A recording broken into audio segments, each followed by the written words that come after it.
Hi, my name is John Silver, and I am the Shinerama and Terry Fox heads off this year. I'm with a bunch of members from our team, and we're going to announce how much money we raised for Shinerama and Terry Fox. Just to give you guys some perspective, 2 years ago, we hit roughly around $200,000. Last year, we hit $181,000. So we're about to tell you. Are you guys excited?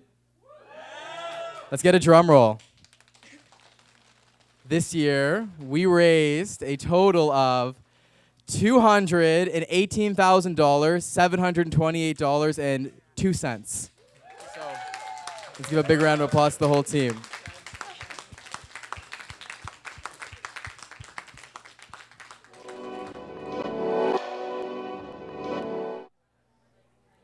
Welcome back to Big Purple Couch, and joining us here on the couch, we have the charity team back again after their exciting announcement. And we have John, Dawn, Jill. Welcome. Dawn, Jill. Hi, you guys are excited. Just made the announcement of all the money you guys raised. A lot of money. Beating over $200,000.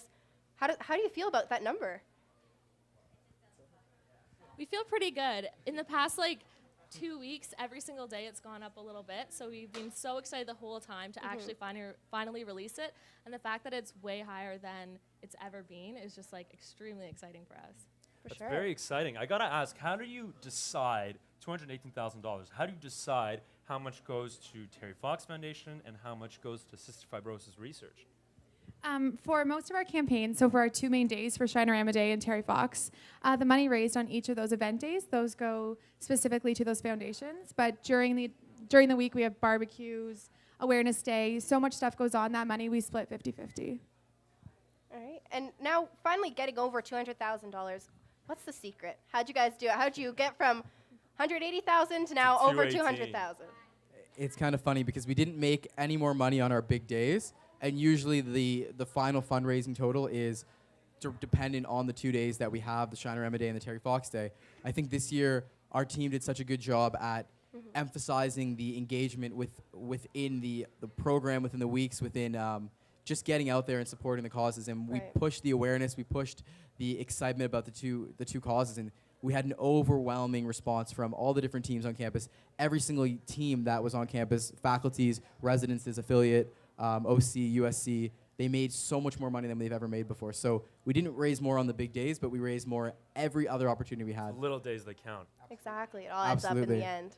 I gotta ask, there's so many excellent opportunities and charities to get involved with. How did you guys decide, of all of them, which are all, arguably equally worthwhile, how did you decide to go with cancer research and cystic fibrosis?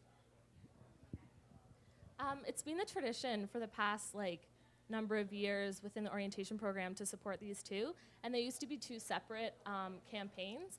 And I think 3 years ago is when they finally joined them together and realized that that is how we're going to actually make the biggest difference by putting all our forces together for these two. And I think the amazing thing about Shinerama and Terry Fox is that it happens during O Week, and it's the first thing a first year sees is these two incredible campaigns, and it immediately changes their perspective about Western and the power that they have as students to get involved and raise money. So in terms of the entire scope of what the university does in terms of the fundraising, I think being involved in the O Week fundraising is so important because you can have such a formative influence on the first year students and their ambitions and aspirations as they go through their 4 years at Western. Right, when they come in. Yeah. Exactly. And for you guys with cystic fibrosis and cancer research, why did you want to get involved? Do you have any personal stories of people that you have seen being helped by this type of research? I think for a big part for us for cystic fibrosis was most first years coming into university, we don't know what it is. I mean, we've all been touched by cancer. We've all had those experiences.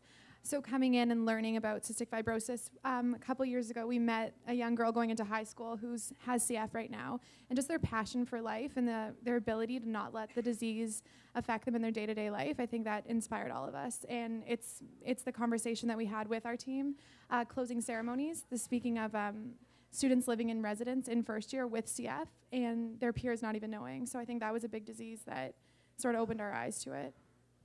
Very cool. And a lot of what the organization do, Terry Fox is exclusively research-based, but a lot of the support that we're giving for cancer research and for cystic fibrosis research is not just research money. It also goes into supporting the patients that are fighting these diseases. And so it's really important that we make sure that these people have the access to the support they need. So we were talking about that you guys, reached this incredible hurdle, 218. I still can't get over it. Yeah, it's amazing. But I have to ask, what events do you have lined up for the rest of the year? Are you going to be doing any more big fundraising throughout the year? Sad to say, but our campaigns close at the end of orientation week. But every year they come back. So in January, the team will be starting again. They'll be picking out a new team, and they'll be starting up their campaigns again. So that's exciting. Awesome. All right. Well, once again, congratulations to you guys. And this is, as Simon was saying, a terrific hurdle to come across. Grand, wow. Congratulations, and thank you so much for joining us here on the show. We got so much more coming up here on Big Purple Couch.